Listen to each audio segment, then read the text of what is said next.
be more of that carry-oriented that Unlimited Potential would need him to be. So it's kind of a big question mark over him, and he'll get the chance to prove it against a former world champion in Looper. Yeah, we'll have to see now as we do get into the draft for game number 1. M3 over on the blue side, UP hanging out on the red.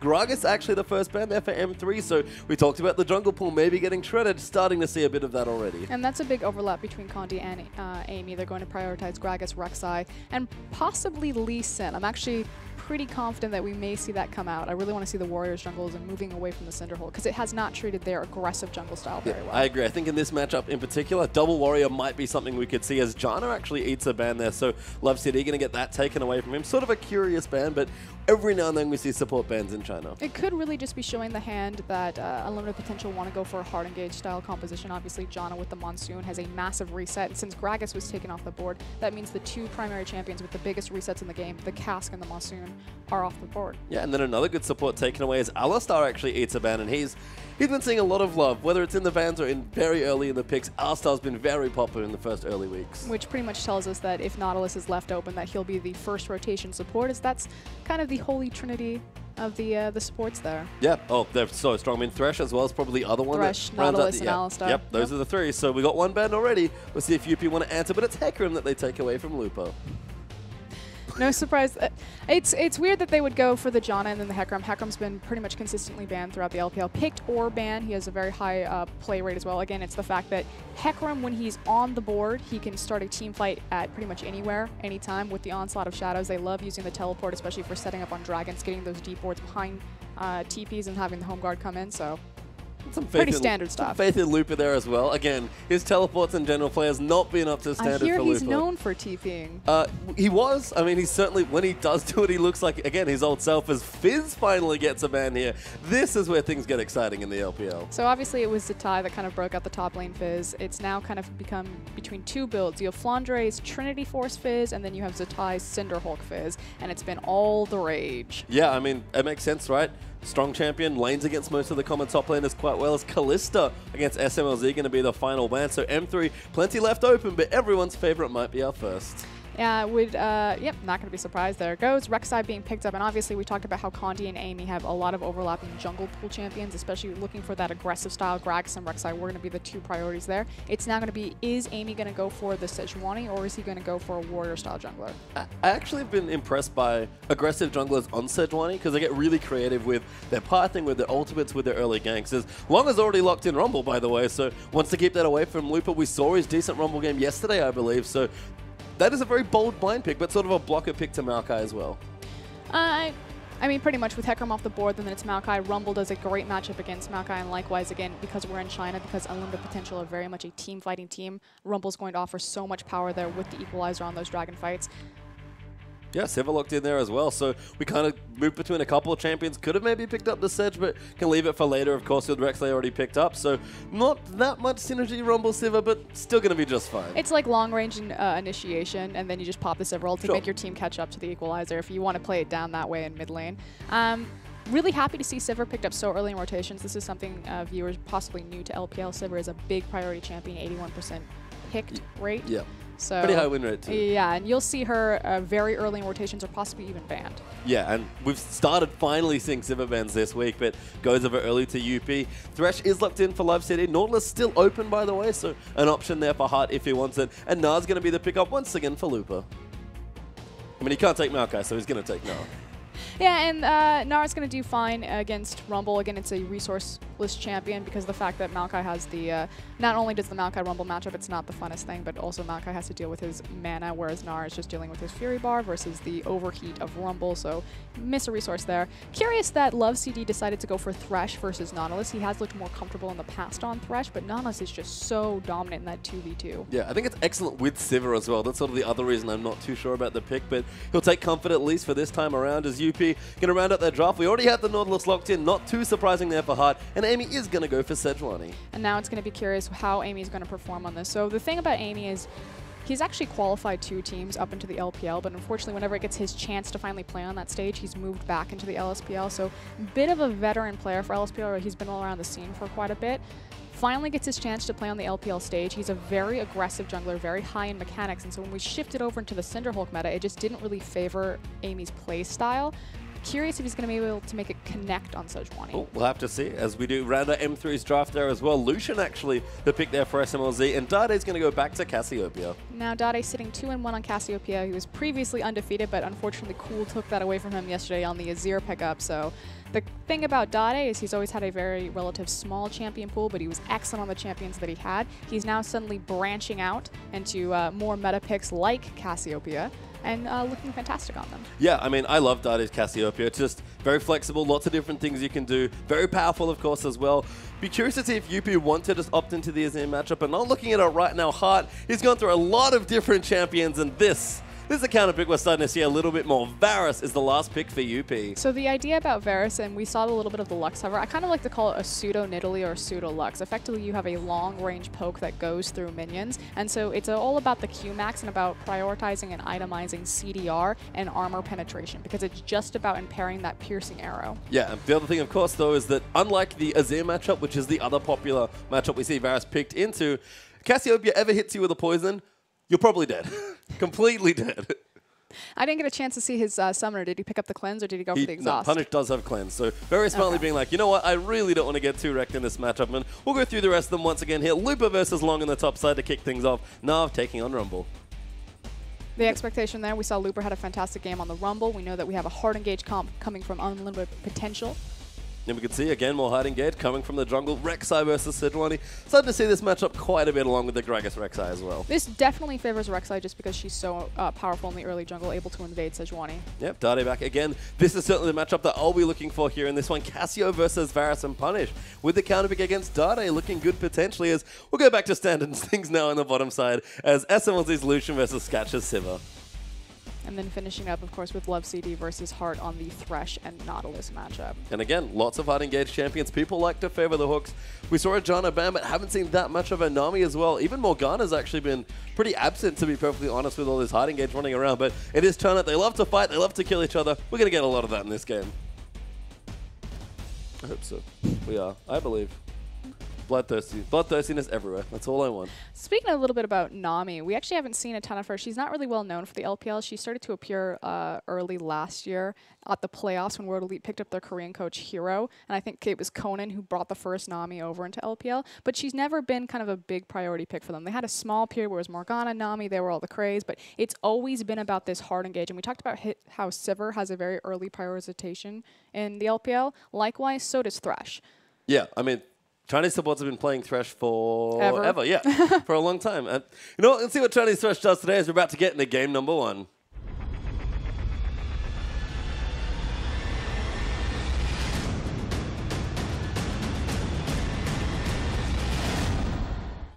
And welcome onto the roof for game number 1 between M3 and Unlimited Potential. Dade is back on his now famous and new Cassiopeia and Punish with the counterpick Varus. It is Cleanse versus Barrier in that mid lane. If Punish can navigate this against a very strong looking Dade on this champion, I'll be quite impressed. The problem is that Dade just really hasn't been making it out of lane phase successfully to, again, be that big impact champion that Cassiopeia can be in the late game once she's stacked on her items and stacked on her passive. So be sure to watch Dade, see if he gets an easy lane phase. It's not quite so easy against Punish. No, Varus especially is, again, starting to come up as more of a counter pick, so we'll see how that develops as UP have already committed, by the looks of things, to a pretty deep lane swap. We've got the duel in the top side. Rumble's already joined Amy there in the jungle, and SMLZ love CD.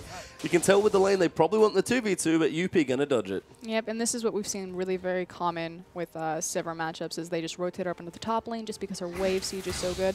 Likewise, it opens up that if Hart wants to roam around with that Nautilus, obviously he has strong CC. Sivir just gets free XP to level 6. They can then transition that to a very easy dragon fight with the Armor Hunt. And this is kind of the funny thing for me about Sivir in lane swaps, especially as Punished eats a bunch of early poison to lose a few early level 1 trades. Sivir just sort of says, you know what? If you want a lane swap, I'm definitely not freezing, because she almost always fast pushes. Sketch is actually betraying me here. It's okay. On the bottom side, SMLZ's pushed very far forward. And we didn't talk about SMLZ. We'll kind of touch on him. Lucian's a big power pick for him. Again, I can't say this enough. This guy was handpicked by Wei Xiao to be his protege. He had a lot of hype going on him for a long time, and unfortunately, it just never connected. He never really got there. So it gets his second chance on Masters 3. And you know what, he actually has looked fairly good. It's funny that M3 have had, I would say, a revolving door of 80 carries this year, and they've all actually been surprisingly consistent. So it's just a matter of if their bot lane's nice and consistent and can still carry, how consistently are Dade Lupa playing, and where's Condi's pressure going there as well. Again, M3, it's a big theme for them all year long, even moving from spring into summer. When they look good, they look great, but when they look bad, they just look like M3. Because you do see an invade actually, Hart trying to get the blue buff taken away, but just going to be annoying more than anything else. Does get a couple passive hits down. Can't steal it though as Condi does smite it away. Gets flayed out there as well. Scatch will rotate in for a bit of damage, and Amy, a little too late to try and steal. Level 2, but no one left for him to try and kill. I love the power of Nautilus. The fact that Hart was so confident. He literally ran in between them like mosh pit in the middle of 3 people and just dropped his E to be a nuisance, try to pick up some EXP on maybe one of the Sentinels for the blue buff. Yeah, and that's one of the other nice things about Nautilus, is just so strong in the early levels. You effectively get 2 CCs, Riptide for the slow, and your passive there for an extra snare. So we've seen it time and time again. I think Mako was doing it recently as well. Just get in the jungler space in a lane swap. That said, they are continuing with their vertical jungling. Obviously, Masters 3 have complete control over the bottom side. It's going to be curious how early they're going to rotate into a possible dragon. They do have great damage because their jungler is Rek'Sai. She's very healthy on first clear. Yeah, very healthy indeed, and actually might even be looking for it now as SMLZ actually finds himself in a 1v1 against Long of all matchups. So a bit of a weird one as Loop can't figure out quite. I was actually jungling still with Condi. I did find him. Well done, Mini, now hiding over at the Grom. Again, they're going to keep taking some jungle. Level 3 might be time to pull the trigger on the dragon as Long's going to have to back a little bit further away now that Love City's rejoined the lane. Here comes the gank path, though. There's a fantastic path with the tunnel. Very nice there, Love City. Flash play in there. Condi looking for a flash on Borrow goes in. Long's going to take damage, and first blood goes to SMLZ. And you always have to be so conscious of that gank path when facing against the Rek'Sai, coming from behind the tower, getting the tunnel over there. It was a nice flash knockup.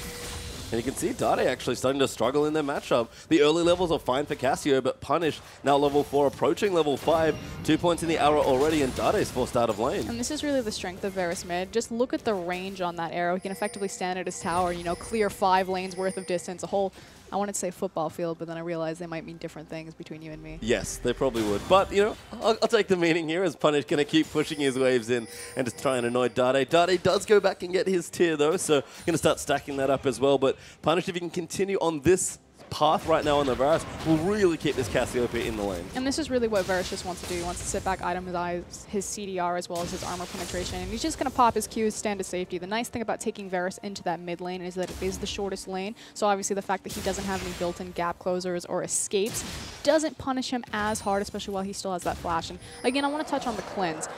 Taking cleanse against Cassiopeia is absolutely necessary, and a lot of people would think that it's because of the petrifying gaze, and no, it's not for the petrifying gaze, it's for the poison. So obviously if you cleanse the poison, she doesn't get the reset on her Twin Fangs, which pretty much denies the difference in damage between a, 1.5 second cooldown on Twin Fangs versus a 7-second cooldown on Twin Fangs. Yeah, it's a big DPS drop for Cassio. We talk about how standing DPS and how strong it can be, but not like you when, again, that poison isn't there as Dade continuing to pressure in actually onto Punish, trying to keep the wave a little pushed up, but Varus will be Varus. He'll just sit here at 575 range and keep wave clearing. And the question is one of these teams really going to strike, and where are their win conditions? So Amy, obviously on that Sejuani, the obvious point is, oh, Sejuani's level 6, the Glacial Prism. The thing about Amy that's a little bit curious, especially as he sets up for a gank in this top lane, is that he has the lowest kill participation. Ooh, Dade forced to flash that ulti actually. I don't know if it was hitting for Punish, but enough pressure there onto Cassio to force him away.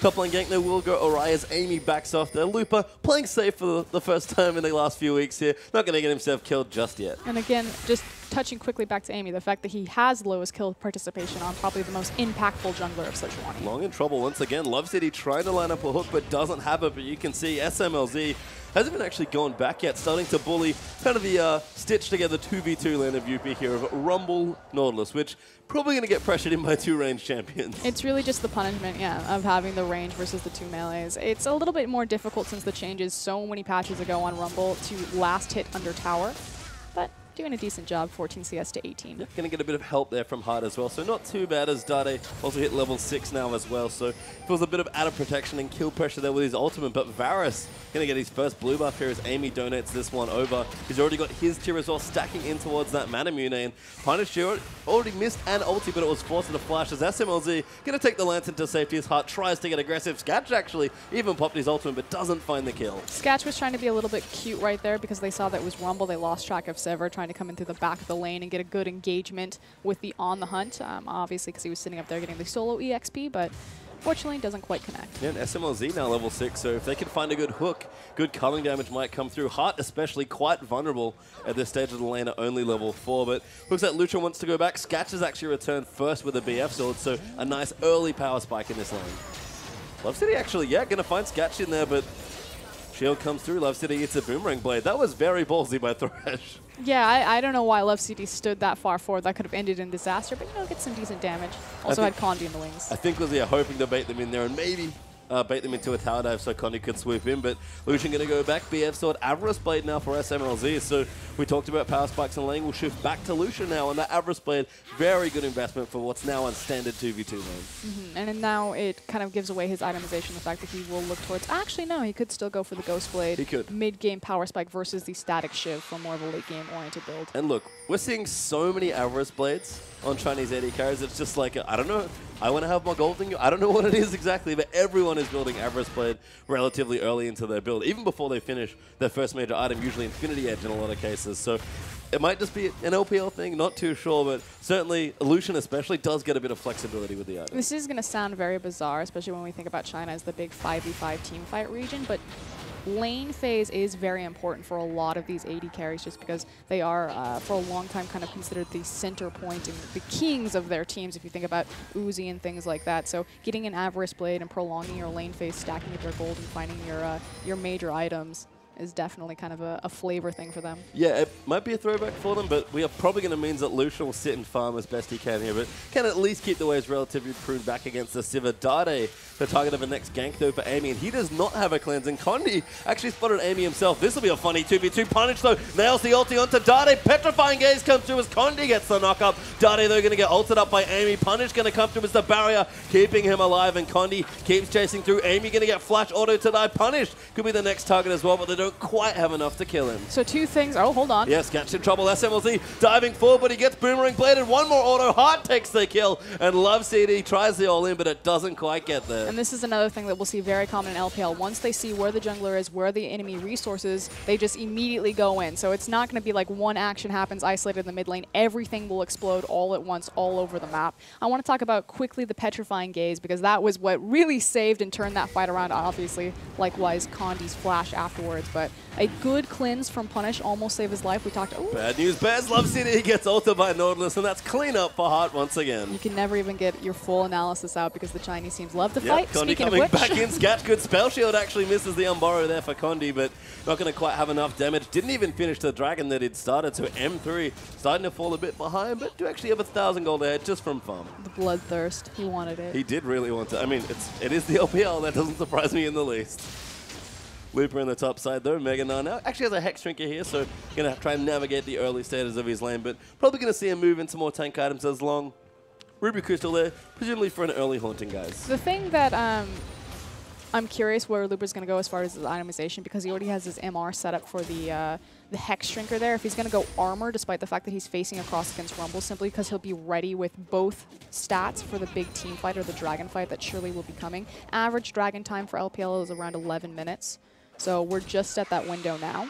I mean, it's funny that even with the lane swap, M3 couldn't actually get the first dragon, so we are going to have a first dragon at around the standard time, maybe a little bit later than normal. But again, Condi started it, couldn't get it done.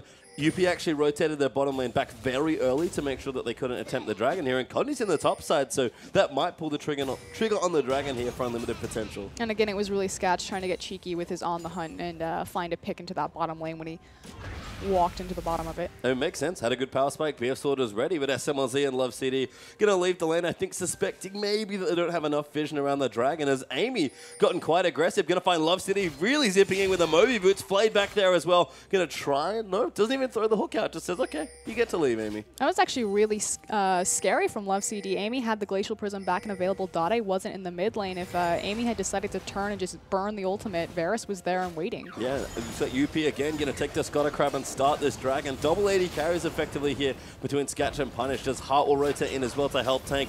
Dade is in the area. He's got some decent itemization coming through, but puts the ward down. We're going to fight for this dragon.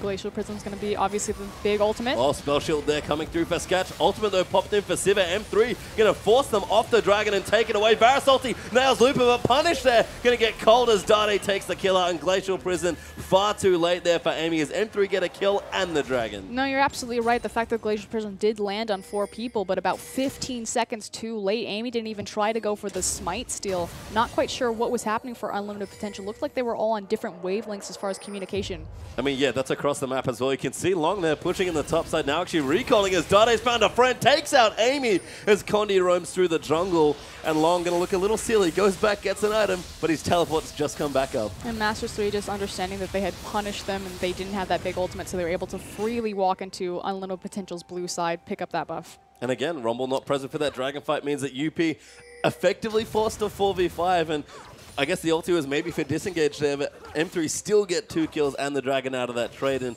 we look at Dade now in the mid lane, starting to get quite a bit stronger, 120 to 93 CS as well. But I love what Dade does with his Cassiopeia ability. Always does this. Rylai's after tier.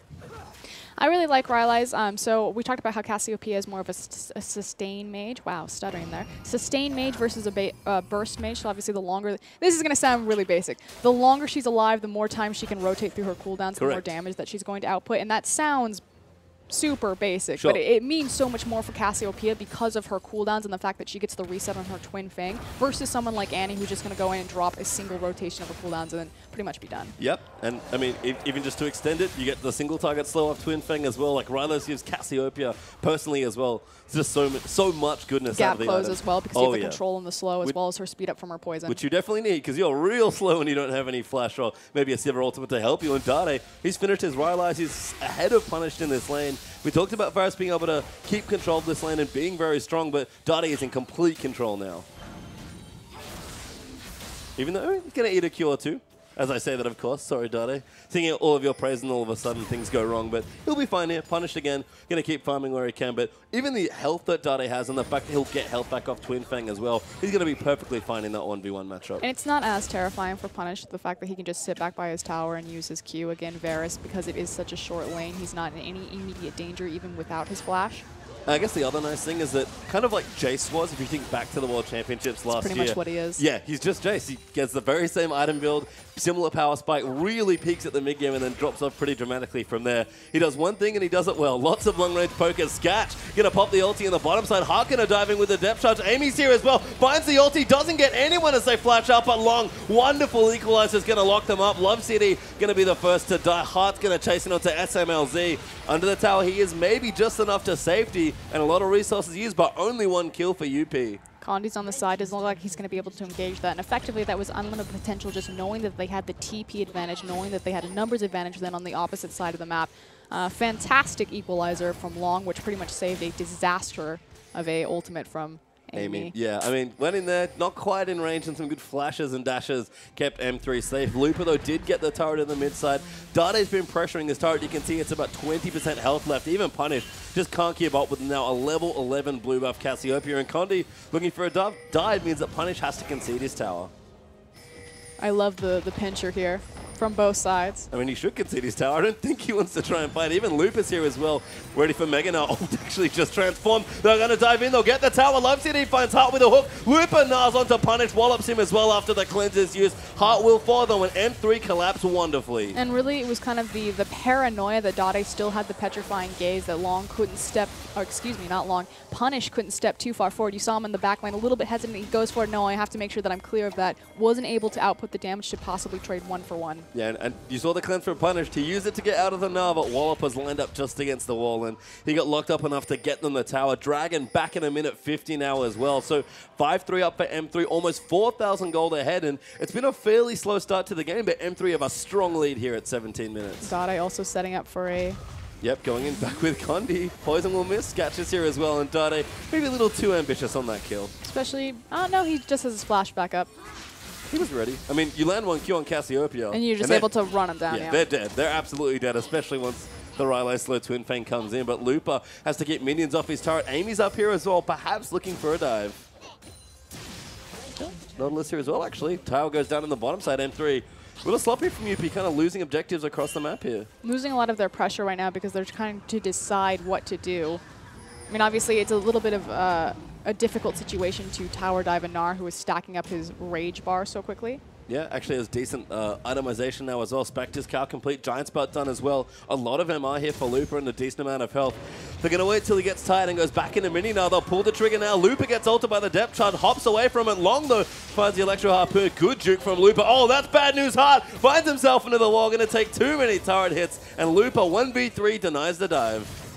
The trickiness of ganking a Gnar, the fact that he has the hop, and again, we talked about how Looper had built up quite a sizable rage bar right there. They didn't want to try to dive the Mega Gnar. Waited for it, didn't connect with the dredge line, have to walk away. And again, Looper having a much better game here. Very consistent, very safe. 35 CS lead here, but just, you know, keeping it calm. Although porting into the bottom side means Punish might be in trouble. Smite there for Condi will slow him down. Unborrow means that Varus can't really go anywhere as Looper. Where did he go? He teleported. Oh, there he is. There's Looper. Finds on to Punish, and that'll be a kill for him. I don't quite think that Looper needed to teleport for that, but obviously he gets something for his trouble. Well, Punish didn't flash either, so maybe, but Looper wanted a kill. Let's just put it that way. As long, gonna keep pushing in the top side. No teleports now for either top laner, but Dragon is back up, which means M3 are gonna look to take their second. And that's what's really important, the fact that Looper burned his teleport to the bottom side of the map while Dragon is up. He doesn't want to go to the top side and play with the TP discrepancy and possibly lose that later on down the road. So they should turn to this, especially because Dade also has the blue buff on Cassiopeia, can burn through objectives very quickly. Yeah, and after the pick, Punished is dead. He's gonna come back up just now. Long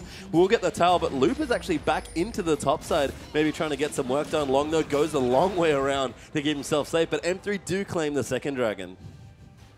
Seraph, yes, I know the unintentional long pun. I didn't mean it. Dade now with his Seraph as well. Zeal also completed for SMLZ, so we're going to look for that static shift coming up fairly soon. Love City trying to land a hook up onto Hard here, but has to be careful. Amy needs someone. The box comes through. Love City gets ulted as a Glacial Prison comes out. Sketch dives in. That's a kill. Dade gets exhausted and misses his ulti, and they'll keep going in. Dade hooked up, snared for days there as UP pick up a second kill, and that team fight's starting to mount itself. UP 2 clean kills. And that's more of the Amy that we expect. The C hero, kill hero, finds the pick, lands the Glacial Prism just on Thresh, but may turn into something more for Unlimited as they approach this tower. Can see Looper as well. Got his AoE wave clear out with the Mega Gnar, so will clear out the minions relatively quickly. The rest of M3 will come in. Good three-man slow from the boulder toss, but M3 just here to try and keep the wave off the turret. They do not have the GAT available to them, though, so I think they're going to have to give it up without that Lucian ultimate. There's no clear way to clear off that creep wave, which is why I'm actually really excited that SMLZ is deciding to go for the static Shiv build, especially because he's facing against Sivir. It's going to offer a lot more wave clear for Masters. Yeah, I mean, just something that you look down and you're right. There's just not that much apart from Cassiopeia setting up and sitting in a lane, sort of like Azir, just continuing to push the creeps back. Or SMLZ using his ultimate, so I agree. I actually like having a bit of secondary wave clear. Looper as well. Randy one's completed now, and Giant Spell even up for Condi means that people are getting tankier and the damage items are starting to come through. But we saw the gold lead before, about 4 or 5k ahead for M3, now only 2,000 up. They lost a lot of their pressure, kind of in their wandering around the lanes. Looper's teleport in particular, the fact that they took the dragon and then he rotated back to the top lane as opposed to maybe taking the dragon, consolidating their pressure points mid and trying to get something more there. I mean, UP, again, starting to get stronger. Varus will peak relatively soon. Scat almost has 2 items completed. It feels like M3 are the team that are being proactive, but what do you think UP can do here, sort of in this mid-game lull, to get themselves kind of back into equal and then into the lead? Well, they have their big itemization power spikes kind of across every single member. You just kind of listed it all off. So effectively, they need to press R. That's what their composition's all about. We talked about how the Equalizer and the On the Hunt can synergize and that you have long rage initiation potential, that if you land the Equalizer, you just press On the Hunt, and it's almost like a garbage disposal. If the Equalizer's behind them, then you just run into them. Yep. Trash compactor, just press them in. Exactly. But M3 clearing out vision, that's probably UP's other big problem. SML's even split pushing in the bottom lane, very Wei Zhao-esque. I know that we mentioned that once upon a time this was the protege, so I like that he's sitting in the lanes, getting some empty farm, making sure Sketch can't be in the lanes and really pressure towers as Sivir is wont to do, and M3 continuing their aggression. And that's the big thing, the fact that they're spreading unlimited potential very thin by creating multiple pressure points on the map. It keeps the On the Hunt away from the team, and that's the big hard engage ability other than the Equalizer. I mean, yeah, it's the Glacial Prism, but Amy's been kind of hit and whiff with those. It's actually really clever from M3 because you look down on the side of unlimited potential, the only one that can really match split push is actually the Sivir, maybe Long if he starts to get something like an Abyssal or really get his items going, but the best person to try and match that split push is Scat, so you're right, just start split pushing and separate him from the rest of the team.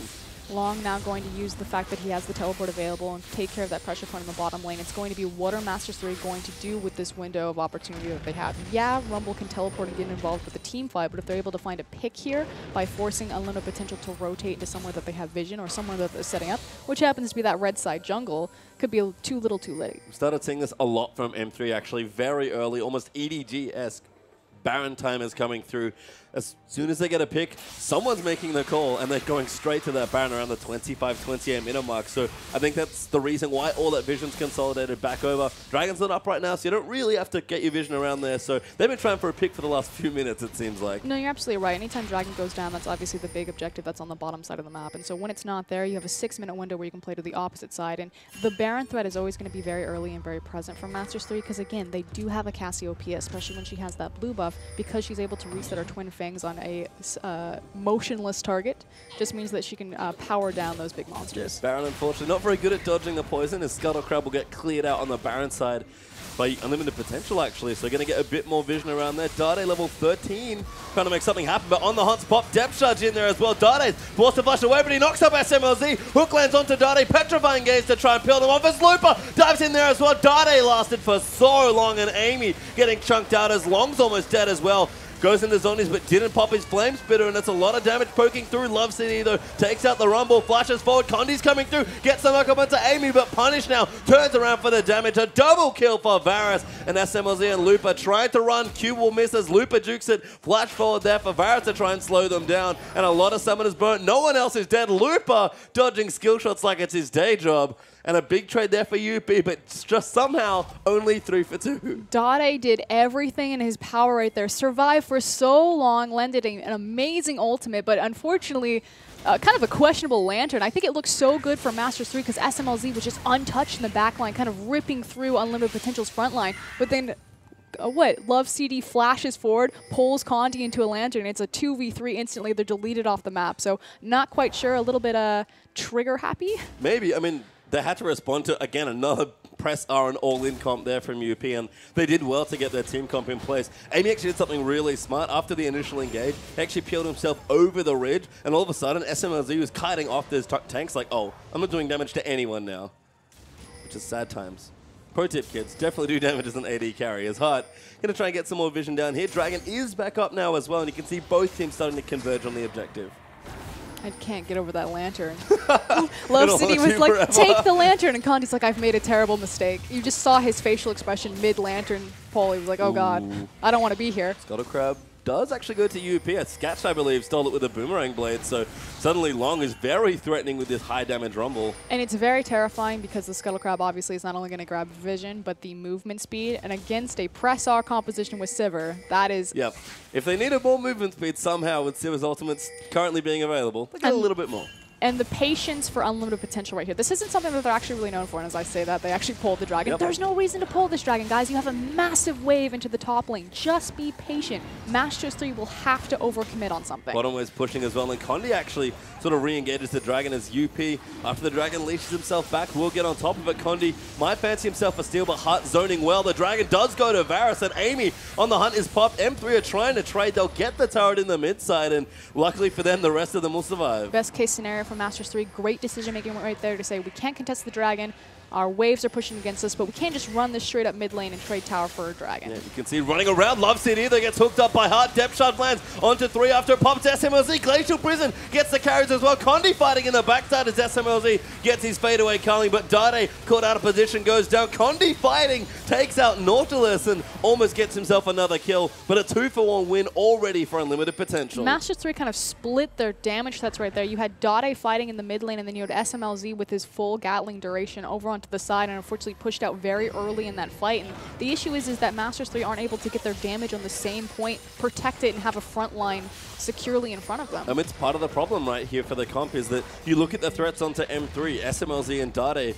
very short range for the Lucian, so has to weave in and out of a fight. And Cassiopeia does great damage, but is very immobile, so all of these ultimates are really good at doing just this. And so this is what we're going to talk about. So Dade right now locked up by the Glacial Prism. He's somehow going to end up, there he goes, into the mid lane, so he's pretty much fighting a 2v3 at this point. Now it becomes a 2v4, and SMLZ over to the side, not able to do any damage during the duration that Dade is face-tanking the entire team. I mean, they really don't want to split up. They kind of want Dade and SMLZ to sit together, yep, and then when they run in, use the ultimate to peel. A front-to-back composition. They need to have their tank line in front of them because they do have a very low mobility Cassiopeia. Yeah, and I mean, Dade, you saw it when he's standing in the right spot. He does great damage. Otherwise, just kind of going to die to plenty of damage that UP have. And their comp especially does a lot of damage right now. Punish, he's basically done as far as items go. He doesn't need anything else. But this is also what's so great about the Varus into the Cassiopeia matchup is that he can put out his massive burst spell, again, that piercing arrow, completely outside of range of the threat of the petrifying gaze. I mean, threat of anything, really. Again, we talk about the lane matchup. Dade gets ahead when he's able to lane Q. Scatcho actually going to pop it. Dade trying to zone them away. A little bit trigger happy there for UP. Long actually, yeah, hanging out with the Scuttle Crab looking to the bottom side, so maybe a misfire there on that Sivir ulti. Yeah. That was a little interesting, a little bit of a miscommunication. It was cute too, because Dade was like, come on, please. Yeah, I mean, again, you don't want to run headfirst into a Sivir unless you're really confident you can kill her, so interesting decision making here. UP trying to keep themselves back into the lead. They're actually pretty much equalized the goal, but M3 are actually going to start a very aggressive Baron. Long does not have his teleport yet. This is a 50-50 Baron, and Condi is level 12 to Sejuani's level 13, so Amy has the stronger smite. He's going to go in there, dives through. Rek'Sai, though, takes the Baron. SMLZ hits the Glacial Prison, though. He's going to die by the looks of things. Goes down to Sejuani. Oh! He will fall, but Dade going off Looper. Massive Nara ultimate, and they will clean house. Maybe Looper, little too low, going to get chased out by Punish and Scatch. Amy zoning out Dade there as well as Looper will die to a Varus auto. Dade still getting chased, but he's got no mana left. Scatch with the Boomerang Blade just misses, but they'll keep chasing in. The Permafrost gets the slow. Dade can't do anything else as Amy flash orders in for the kill. Oh, but Condi, hold on. He's going to come back through. No, he's found Punish. That's not what he wants. Immediately forced to leave the area, and M3 get the Baron, but UP win the team fight. Oh, wait. Actually going back in. Condi, Cinderhawk only going to go in top of Punish, but Varus can't do much by himself. Amy's going to try and help him out, but that might have been a mistake from Sejuani. Poke from Varus is good. Amy forced to go over a wall with the Arctic Assault, and Condi trying to at least buy some time. Still got his pretty secret. How thirsty is he? Pretty thirsty by the looks of things. Oh, ulti lands in. Amy comes through. Scatch will land in for the damage. On the hunt's being popped, and Condi a little too greedy. Amy follows in with the Arctic Assault after the tunnel. Condi with a lantern doesn't take it as a network set up, and that was so aggressive by Rek'Sai. 45 seconds later, it finally all ends. Condi manages to keep his Baron, the only one that Masters 3 made away from in that fight. Wow. So big issue, of course, was the fact that Dade didn't have any mana for the duration of the fight because he didn't have a blue buff when he went in to do that Baron. So all of the damage and all of Cassiopeia's big damage output had been already expended on the Baron, so it wasn't able to translate into the team fight. Can we talk about how Condi got the smite off, however? Yeah. With Amy having the stronger smite.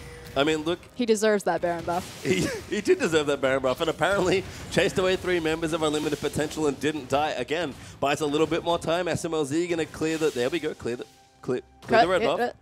Nailed it. Good. Okay. He's got it. Dragging up in a minute 25, and we'll see what teams want to do. But we can talk about what that effectively means for either of these teams, because obviously with only one Baron, they can attempt to use it to siege. I mean, Condi can, if he wants, get caught by Heart as Riptide will come through. Lantern is there, but Condi getting zoned away. Long trying to stand on top of it, but the Lantern is found, and Condi gets to safety. He changed his mind right there. He was trying to use Rumble's childbearing hips to block the Lantern. Hey, man, that robot's not bad. He's got big pieces of armor. As Looper in the top lane actually split pushing with his teleport up as well. So again, Dade's maybe had a bit of a hit or miss game. 4, 4, and 5. Decent, but certainly been struggling with all of the big teamfight ultimates from UP. But Looper having a very consistent game in the top side is actually going to get the turret for himself. And this is something that Looper has actually really shown on his Gnar games. It used to be last split that the only champions that he could really show up and be consistent on in the top lane were Gnar and Lissandra when she was a big pick for the meta. Yeah, I mean, Looper's Gnar certainly impressed me more than his hack room recently at least, so I'm glad that he's got the champion. He's playing very well. He's got a Thornmail now as well to really run down the threats of Varus and Sivir that UP have, and he's already got the early magic resist from his lane, including some Merc Treads, so as far as big frontlines go, Looper's pretty much set for this next Dragon fight. As he waddles his way over there. Yep, does have his teleport, but would rather walk down instead. M3 going to clear out a little bit more vision, but third dragon possibly for M3. UP going to look to stop that and even them up at 2 apiece. I think we're going to have quite the fight here as UP turn his own away and get some poke down. But again, dragon fights are so punishing for Unlimited Potential's composition, not only because of the Sever, but obviously this is exactly where Rumble wants to be fighting long, looking for that equalizer. M3 are going to force the issue here. Looper needs a bit more rage by the looks of things. Dragon pulled out again. The damage is good from both sides, and Amy might come back in. Does get the smite this time, so that's even, but going to try and force the issue. Ulti lands onto Love CD from Varus. He just gets chunked out as Hard takes the kill. Amy finds Dade and Condi as they just descend upon him. SMLZ trying to go in as Looper with an absolutely massive ultimate. Might have turned it around. SMLZ still fighting, forced to flash back. Long takes him out though. Amy's going to go down by the looks of things as Looper and Condi team up. Long going to get chased out there as Looper's got a little bit more Mega Gnar left. Slow lands again there. Condi's going to chase Looper now. Mini Gnar form. The Umbaro lands the flames, but as there, Zonia's lands out. Looper's like, oh no, I have to run away, but Long, it's not enough there. Boomerang lands in. Condi's going to get the next kill. Hart will Spider Knot his way to safety, but another close team fight, 4 for 3. It's like Masters 3 steal talent from one another. If Looper's having the game of his life, then SMLZ or Dade are going to completely drop the ball. If Dade has an amazing team fight, I mean, that team fight right there, Looper gets an incredible Gnar ultimate. He's doing so much damage. SMLZ walks into melee range of Rumble and just gets shredded alive. And can we talk about the Baron, or not the Baron, the Dragon, the fact that Condi, he was originally on the back of the pit looking for the steal to tunnel over.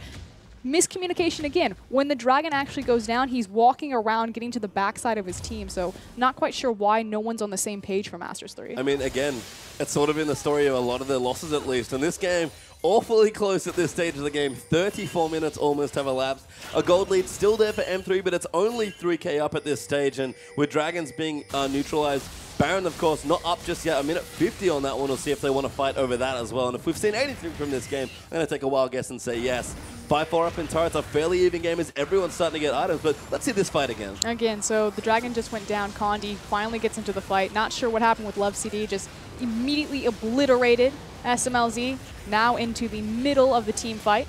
Yep, there he goes, walks into melee range. Didn't have a dash, I guess, but didn't walk He dashed forward aggressively to pick someone up by using the double tap, but all you need to do was kite back. Maybe. I mean, it's sort of weird that UP do have an extra carry in some ways with Long as well, as we see an extended chase gives Looper and Condi the kill. The Looper kind of realized he almost made a mistake there. Gets the kill in the end for Condi. That was Praise Seeker lands for the last one. We pop back into the game and UP is sieging down the bottom side. And this is annoying. Punished. Long range Aaron is Varus. Good poke here as well. No blue buff. Dade actually has his, so gonna wave clear decently well. Looper in the top side, split pushing, does have his teleport. And a decent situation for UP, but Love CD gonna find Scatch. Slow comes through. Condi takes him out as SMLZ actually gonna get the kill with the calling, but Equalizer lands in there Long with a great Zonius to keep himself safe, but no, it's too much damage. Condi takes him out, and UP, it looks so good to start things off with, but M3 just on the better page, and Looper with the red buff of all buffs, gonna chase everybody down. House just missing there as the boulder toss. Won't quite land in, but Punish will get trapped in by Condi. Dade just keeps himself alive with the Zonias, and this time M3 win 3-1. And really, it was a misplay from Scatch. He stepped forward, so miscommunication. Hart says, I'm going to tank the tower, come push forward. Hart leaves tower aggro. Scatch steps forward, immediately eats a flash flay from Condi and just gets obliterated. Yeah, just got owned there by the Thresh as Looper continuing to go through as Dade. Looking pretty happy with himself at this stage of the game. 4, 5, and 6 on his cast here, but a nice healthy 287 CS. So again, having a decent game as Dade, but for me, I kind of called out Looper at the start of the broadcast, but he's doing excellently in this first game. Looper is the hinge in which Masters 3 are finding their success. Yeah, and he's done so well here as you can see Mini Gnar going to start shredding through the Baron. SMLZ and Condi teaming up as Dade going to join in. Has his blue buff, most importantly. Love City. It's actually caught Amy. Amy dives into the pit. He wants the kill. He gets ulti though, and that's a lot of damage coming through, but Long, he doesn't have his equalizer, and that's going to be a free Baron. Amy pulling the trigger a little bit too quickly right there, was trying to get the smite steal, didn't have the Glacial Prism available, so we do see it pop right now, but he didn't have it as soon as he jumped into that pit, which would have been beautiful. So tries his best, unfortunately just a little bit too soon. Yeah, no vision either, so had to take an educated guess, unfortunately for Amy. Guesses wrong in that situation, and M3 going to charge down the mid lane with the Baron buff. This inhibitor turret is not long for this world. Well, maybe not actually. Decent wave clear as the Baron cannon. Nope, never mind. Punish takes it away with Varus. I mean, that is the one thing UP do have. They have excellent wave clear. Just the oppressive range from the piercing arrow. Again, we talked about how he's very similar to Nidalee or Jace. Probably Jace, because Jace is going to be doing AoE splash damage with this Shock Blast. I mean, unless you have a really pumped up Luden Zeko as Nidalee. Not quite the same, but yeah, just really good with AoE wave clear. Great poke from a long distance. You can see punished again. All the rest of these items are just luxury items at this stage. I wouldn't be super surprised to even see maybe a QSS come through as one of his last items. It looks like more of Malmortius is actually his next choice after Ghostblade, Last Whisper, and Muramana. So curious stuff here coming through. Actually, a more done for Looper now as well. But M3 are getting tankier. The damage starting to mount up. Dade might not have had the best game, but he's only going to keep getting stronger from this point. And this is the thing about Cassiopeia. So she's strong in the lane phase. She can be a lane bully, although Varus has kind of come out to be kind of a soft counter to her. But she has hyper-scaling late game potential, a little bit of a weak mid-game power trough because she's waiting for her items to stack up. So now it's a point, how many stacks is he going to get on his passive now that all of the items are completed? This is a terrifying Cassiopeia. Yeah, and you can see the gold lead actually in the mid side for Dade, almost 2,000 gold ahead. Looper in a pretty similar vein there as well. And just across the board, M3 have a good lead in most of their lanes. That Baron really snowballed the gold lead back up in their favor, about 6,000 or 7,000 gold ahead already. Dragon back up in 20 seconds, so it means that M3, I don't think they even want the Dragon, they're just looking for a way to force UP to come and fight them. Oh, actually, ulti pop there. Condi fairly tanky, though. Going to get locked up. Gets Lantern out to safety. Hook, though, lands onto SMLZ, and he QSS out, dashes away. Might actually be safe there, but Long with the equalizer. Glacial Prison actually missed, but Punish manages to take the kill. So many key ultimates used, and here comes the counter Maybe flank. too many. Dade coming in. Finds on the heart. Punish, though, gets hooked as Condi unborrows him. Now Dade coming through. Gets his zombies down. They have to keep fighting here. Looper needs to get a little bit bigger. Dade still fighting. It lasted quite a while. Looper finally transforms, gets a 3-man into the wall. Long pops his Zhonya's. Condi's going to melt down, and Looper trying to fight now. 1v2, can he take out Hard? He's a little too tanky on the Nautilus, but does get the kill, and Long, he's going to die as well. Looper, one man standing, gets the ace by himself. Condi's like, I'm here, I'm helping. Okay, let's talk about this. So the fact of the matter is so many key ultimates, the Equalizer and the Glacial Prism and the On the Hunt were all burned to try to kill one member, SMLZ, when he's cut out of position. Immediately the call from Masters 3 is, they don't have anything, let's fight them. Didn't go as smoothly as possible, but Looper coming up huge right there. They take the team fight and they may take 2 towers. I mean, Dade at this point is almost a distraction, it feels like, in these team fights. He is taking so long to die on this Cassiopeia, despite getting in melee range a couple times, and M3 get rewarded not just with an ace, but with a bottom lane inhibitor turret as well. Are going to see the replay here. Yeah, so Condi going to flash in. That hook really just punished there. And Dade, you can see he's just living for so long here. I know, and he's really just standing in the middle of everyone. Unfortunately, his team just didn't have the peel necessary to kind of push everyone back and reset the fight. The Looper goes mega, and this is just great to watch. You can see how tanky he is. Even Long, with all of his rumble damage, can't do anything against this mega now. And that goes back to all the fact that the resistances that Looper has, the fact that he's that far along into his itemization, and that Long really prioritized damage before his resistances, the fact that he's sitting on the Hourglass, the Leandries, and the Void Staff. So this is a very threatening rumble to the backline carries of Masters 3, which he's had a lot of success getting on top of them, especially when people, Relentless Pursuit inside of him. Yeah, SMLZ fancying himself more of a melee carry. This game is punished. Just like arrow there, no ultimate, looks a little similar, but Dade with the Void Stuff now, gotten stronger. Sonya's, of course, that we saw in the last fight, instrumental in him keeping a little bit further alive and buying his Looper, especially, time to go Mega now. But we've got a G8 now done for Looper. He's actually fully done as far as defensive items go, and he is, apart from that, more completely tank-based in this game. And he's still doing ridiculous amounts of damage, as we saw from the last fight. So what's curious here is how Master... hold on, though. Yeah, gonna look for something here. UP again trying to set up for a siege, but Looper split pushing down in the bottom. Does have a teleport here. Love City a little too far forward. Has to be a bit careful. Pops the box, though. Amy and Hart a little too far forward. Looper will port back in. Wow. Amazing ulti, though, coming through. Equalizer laid down as well, but Dade still alive. They're gonna come through. His SMLZ just gonna shred as many people as he can. Dade's dead, though, and Looper and Condi against the world once more. Hart gonna go down. Looper's about to go mega. You can know he fancies himself diving in. He needs somebody. Gets 2 with the ulti. Takes out Punish. Gets a triple kill. Might get a penta on Nara's Sketch. Trying to kite away, but Condi going to clean up the next kill. Looper going to come back round for Long. His GA is still there. He's got the slow. Actually hits the wall there with his bit of house, but Long going to get taken out here. Mininar going to keep his GA as well. Very well played by the jungler in top lane. Looper is unkillable. That's hilarious. Okay, so a fantastic Glacial Prism from Amy. Locked up, I think, all 4 members because Looper was on the side side, split pushing, burns his teleport to get involved on the back half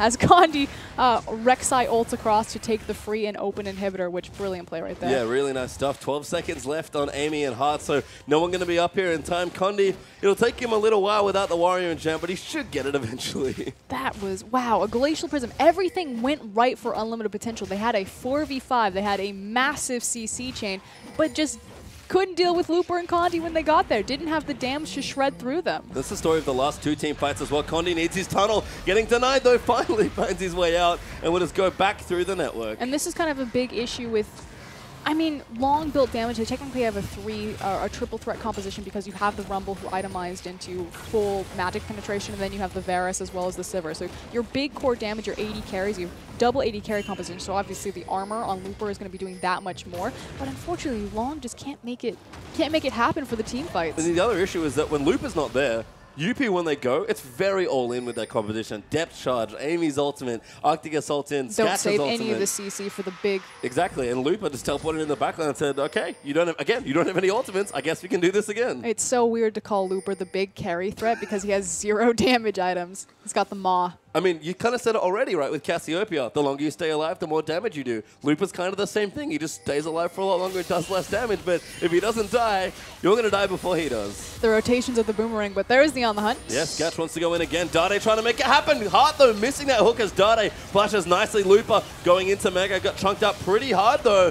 But they are going to keep moving through. Carling just to zone them away. Dade eats a bit of poke there, so might have to back off as well. And Condi, lots of health there, but M3 finally getting poked off. That's the sort of fight that UP can win. But that's 3 major ultimates, again, burned on the side of Unlimited Potential, and you still have the big Petrifying Gaze as well as Looper's Meganar available. He's tired now, unfortunately, so will not be Meganar for a little while longer. Actually running back after taking a decent amount of damage, and UP, little hesitant to start the Baron, will get spotted by the Scrying Orb, but they're going in for it. Condi, level 18, is actually 2 levels up on Amy, so might be going in for the Smite Steal Punish. Gonna try and run it out. Love City pops his locket as Looper diving into the backline, trying to be disruptive. Long gets picked up by a hook. Condi gonna peel him off, and Looper 1v3 in the backlines. GA finally popped. Long flashes in there as well, but Unlimited Potential took way too long to try and kill Looper. Punish gets unborrowed there by Condi, and M3 will just keep running through. Looper's Mega now. Wallop goes in, but Sketch with a nice spell shield keeps himself safe. But a 3-0 team fight win for Masters 3. Fantastic decision making from Masters 3. So the big thing about this is that there was a massive minion wave. We see this on the Nexus towers for Unlimited Potential. So Masters 3 knew that UP had to make a decision. Either they're going back to their Nexus tower to defend against the wave,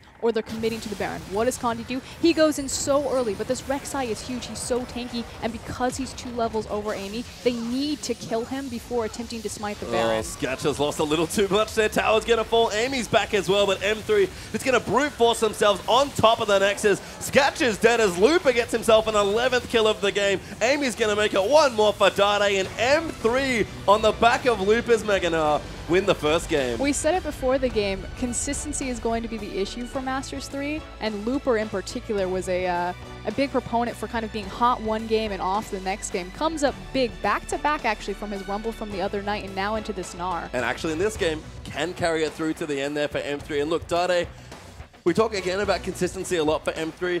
Dade didn't have a great game, but he didn't have a Dade game. He actually had, a decent game. He did enough work. There's great, and then there's Dade. I mean, whenever he buys the Majias, we always love to play the game show Duo or Dade. So there is great and there is Dade. Sometimes Dade can be both for himself, but he was kind of a role player. He did his job. He bought a lot of time and did decent damage, and Looper was just there to clean up every single team fight. I feel like Dade and Looper actually switched positions. It was Dade playing the primary engaged tank because he survived for so long when he shouldn't have, and it was Looper being that big... Sustained damage threat. Makes perfect sense. That's exactly how Gnar Cassiopeia works, right? You're the analyst. Confirmed on stream. That's exactly how Gnar and Cassiopeia work. I mean, Condi as well. So tanky. Had a Warmogs by the end of it. Had about 5,000 health with his Cinderhulk. I mean, him and Looper were just never dying to, again, what was a very squishy triple threat, but not a whole lot of health there for UP's team comp. Well, let's just really address kind of why that happened. And it was because, yeah, it was a triple threat composition, but the fact of the matter is that Unlimited Potential were not very efficient on using their resources correctly. They would just burn everything for anything. And then when it came to Looper getting involved in the back half of the fights, they just didn't have any CC, any abilities left. Well, we'll have to see if UP can make a couple of adjustments, because when we return, we'll be back with game number 2 between M3 and Unlimited Potential.